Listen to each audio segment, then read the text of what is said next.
Peace be upon you. So, God willing, this Sunday is going to be the first day of Ramadan. And just wanted to do a quick podcast about how to calculate the first day and the last day of Ramadan. And also, why is there such a discrepancy amongst Muslims as far as when this day starts and when it ends?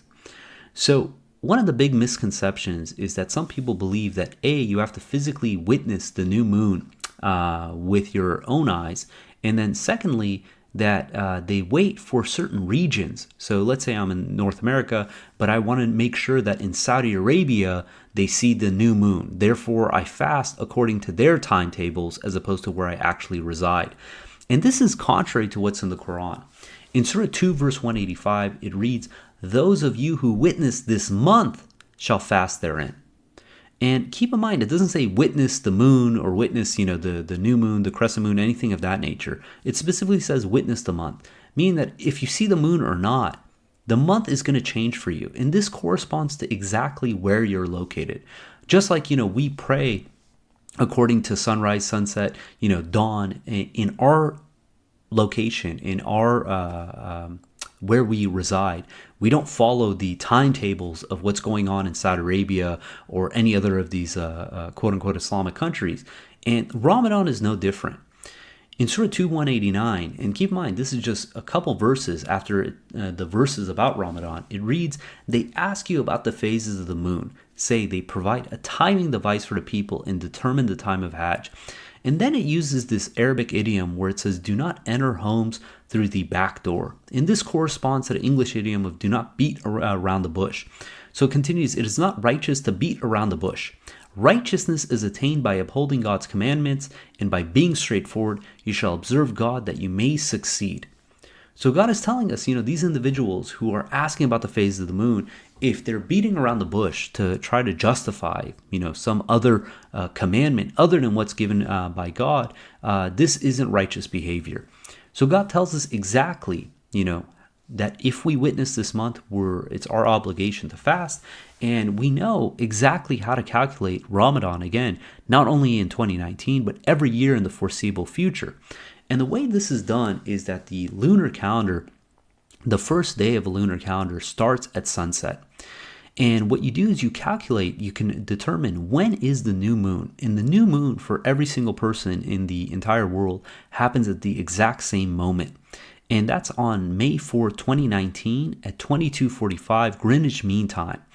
And what we do is we extrapolate that time to what the time corresponds to our time zone. So if you're hypothetically in the West Coast, that's going to correspond to 3:45 p.m. And then if you're in the East Coast, that's 6:45 p.m.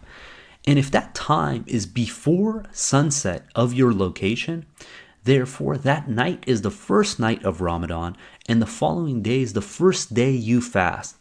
So if May 4th corresponds to before sunset for where you live, then therefore May 5th is going to be the first day you fast. And if the time corresponds to after sunset to where you live, then the corresponding night is going to be the first night of Ramadan, and the following day is going to be the first day of fasting. So that would be May 6th for those people.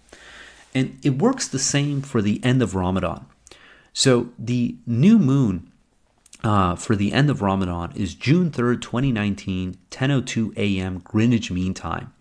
And that corresponds to 3:02 a.m. West Coast time, and then 6:02 a.m. East Coast time. Therefore, that night is going to be the first night of the following month, meaning that day is going to be the last day of Ramadan. So the last day we fast in North America is going to be June 3rd. And again, you take the time, the new moon time on Greenwich Mean Time, you extrapolate that for where you live. And if it's before or after sunset, that's going to tell you when the first day and the last day of Ramadan is. And it's that simple. And again, we can calculate into the foreseeable future when Ramadan is for every single person in the entire world with ease. This thought that, you have to witness this month and this and that is, it's not right. It's not Quranic. And so God willing, let's make sure we fast the right day and we don't extrapolate. And the reason this is so important is because the 27th night of Ramadan is the night of power, the night of destiny. And this night, we stay up, we commemorate. God says it's better than 1,000 months It reads in Surah 97, it says, "In the name of God, most gracious, most merciful, we revealed it in the night of destiny. How awesome is the night of destiny! The night of destiny is better than 1,000 months. The angels and the Spirit descend therein by their Lord's leave to carry out every command. Peaceful it is until the advent of the dawn." So this is a night, it's on the 27th night of Ramadan. And if we miss the first day, if we miscalculate the first day of Ramadan, then we might miss the night of destiny, which God says is better than 1,000 months.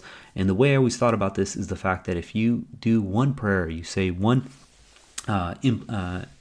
supplication to God, that this is corresponding to doing it as if you were praying to God for 1,000 months, which corresponds to about 83 years. So it's important in that sense that, we uphold God's commandment. We try to follow the best to our ability. And God willing, we enjoy this month. We grow our souls and we draw closer to God. God willing, I'm going to leave links so you can check for yourself exactly when Ramadan starts and when it ends. And also, if you guys got comments or questions, please hit us up at QuranTalk@gmail.com. And until next time, peace and God bless.